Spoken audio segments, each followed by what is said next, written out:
le entregan al Estado la responsabilidad de defender esos intereses para todos y la sociedad puede entonces dedicarse a sus asuntos particulares.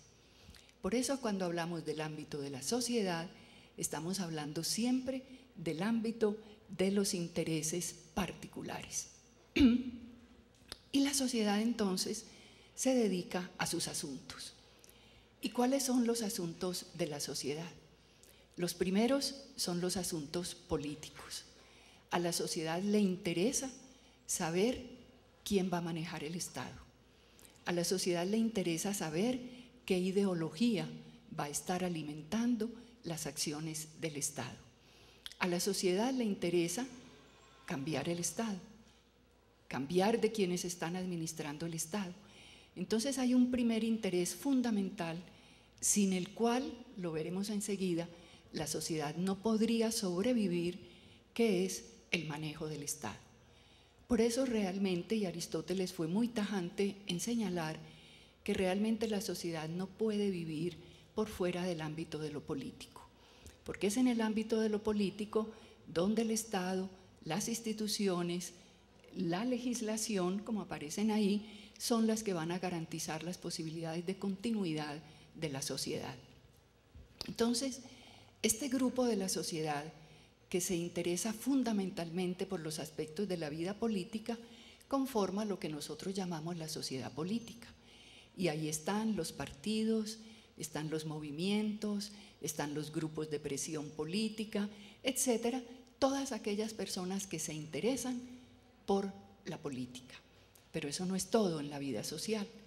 También hay intereses, también fundamentales para la supervivencia de la sociedad, de quienes se interesan por la producción, distribución y acceso a los bienes materiales.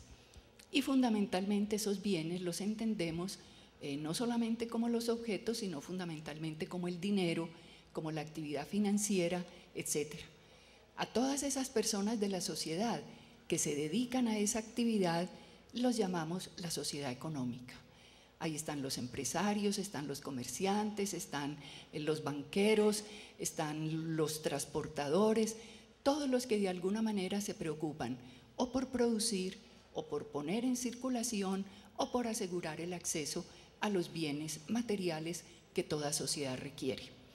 Y tampoco hay ninguna sociedad que pueda vivir sin actividad económica. O sea que la actividad económica es también una actividad fundamental en la vida social. Pero con estas dos actividades tampoco se agotan los intereses de la sociedad, porque hay otro sector de la sociedad muy importante también que se dedica a trabajar por la satisfacción de las necesidades sociales de la comunidad o de la sociedad. Porque los seres humanos no solamente vivimos de política y de dinero, tenemos muchas otras necesidades fundamentales a las cuales atiende lo que nosotros llamaríamos la sociedad civil o el sector social. ¿Cuáles son esas necesidades? Todos lo sabemos: la educación, la salud, la recreación, el entretenimiento, el arte, la religión. Todas esas son actividades sociales de todos los seres humanos y hay grupos importantes en la sociedad que se ocupan de manejar estas necesidades y de posibilitar el acceso a la satisfacción de ellas. De esta manera en la sociedad se conforman tres grandes sectores: los que trabajan en la política, la sociedad política; los que trabajan en la economía, la sociedad económica; y los que trabajan por los intereses sociales, que por no llamarlos la sociedad social, la llamamos la sociedad civil. Los tres sectores son igualmente importantes. No podría sobrevivir ninguna sociedad si alguno de estos sectores no existiera o fuera muy precario o estuviera ausente en buena medida en la vida social. Si nosotros miramos la situación real en que nos movemos, nosotros vemos cómo no hay un desarrollo equilibrado de los tres sectores. Y a esto es lo que los filósofos políticos llaman una sociedad incluyente y una sociedad bien ordenada. Rawls, el filósofo norteamericano, ha trabajado mucho este tema. Una sociedad incluyente es una sociedad donde todos sus miembros tienen acceso real a cada uno de estos sectores. Evidentemente, algunos de nosotros le apostamos más a un sector que a otros. Yo, por ejemplo, me he movido más en el sector educativo. Yo diría que el fuerte de mi vida ha estado en mi pertenencia al sector social. Pero evidentemente también participo del sector económico, tengo mi pensión, tengo mis ahorros, tengo una persona a mi cargo económicamente y también participo de la actividad política, me intereso por la vida política, voto, no pertenezco oficialmente a ningún partido, pero me interesan los movimientos políticos. Entonces podríamos decir que tanto yo como todos ustedes, creo, somos unos privilegiados en esta sociedad porque realmente podemos participar realmente de los tres sectores de la sociedad. Pero una sociedad como la nuestra, donde, por ejemplo, en el sector político o en la vida política de la nación no participa ni siquiera el 60% de la población en eventos políticos importantes como las elecciones, es un país en el cual el sector político, en el cual su sociedad política es una sociedad débil. Y si miramos la sociedad económica, ¿qué podemos decir de un país, de un departamento con un 53% de su población que no accede a los bienes económicos, con un 18% de su población que no tiene los bienes con que sobrevivir, con un departamento donde tenemos nuevamente niveles de desempleo cercanos al 15%, es decir, población que no puede participar? No digamos los desempleados no participan en la producción, pero tampoco la población pobre, la población indigente, tiene acceso a los bienes materiales fundamentales para la vida.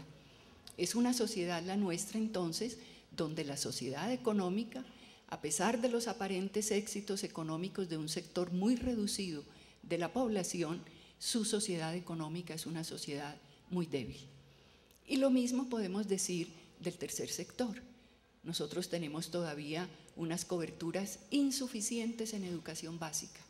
Mandato que nos dio la Constitución hace 14 años, que nos dio 5 años de plazo para tener cobertura universal en educación básica y todavía no la tenemos. Un país con unos niveles de cobertura en la educación media, sobre todo rural, bajísimos, 23% de los bachilleres rurales, de los jóvenes rurales que terminan la básica acceden a la educación media, 21% de los jóvenes en edad de acceder a la educación superior apenas lo hacen, y eso por no hablar del sector salud, por no hablar del sector recreación, del sector cultura, donde las coberturas son también muy bajas. Entonces nuestra sociedad está lejos de ser una sociedad incluyente, porque mínimamente la mitad de su población no tiene acceso a alguno o varios de los sectores que constituyen la vida social. Y el segundo concepto que se usa es el concepto de sociedad bien ordenada. Una sociedad bien ordenada es una sociedad donde se dan interrelaciones, interacciones armoniosas, productivas entre los distintos sectores. Y nosotros vemos que eso no sucede aquí. Como consecuencia de eso, resulta entonces que las cargas y los beneficios de la vida social también se distribuyen de una manera muy desigual dentro de la sociedad. Nosotros vemos que el sector político recurre al sector social cuando le conviene, buscando bases clientelares para las votaciones. Nosotros vemos que el sector empresarial recurre al sector político cuando quiere hacer lobby, cuando quiere evitar la promulgación de una ley que no convenga a sus intereses. Nosotros vemos que el sector social duda mucho del sector político, no quiere tener nada que ver con la política. Nosotros vemos que el sector empresarial duda del sector social, cuestiona el trabajo de las ONG, y las ONG a su vez no recurren al sector productivo sino cuando necesitan dinero para contratar.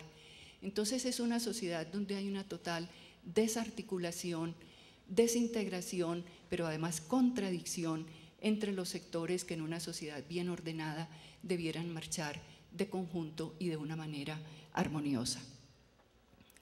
El ámbito de la sociedad, entonces, repito, es el ámbito de los intereses particulares.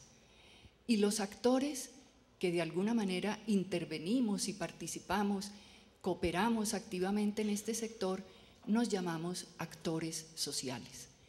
El ámbito de la sociedad no es el ámbito de la ciudadanía, es el ámbito de los actores sociales. Y nosotros, los que trabajamos en cualquiera de esos sectores, somos un actor social en la medida en que intervenimos, cooperamos, tratamos de transformar un estado de cosas y lograr ciertos beneficios siempre particulares. Y lo dejamos ahí porque luego vamos a ver cuál es el proceso a través del cual esos intereses particulares pueden convertirse en intereses de todos y cómo se logra entonces la articulación entre lo social y lo político. Por el otro lado, tenemos el Estado.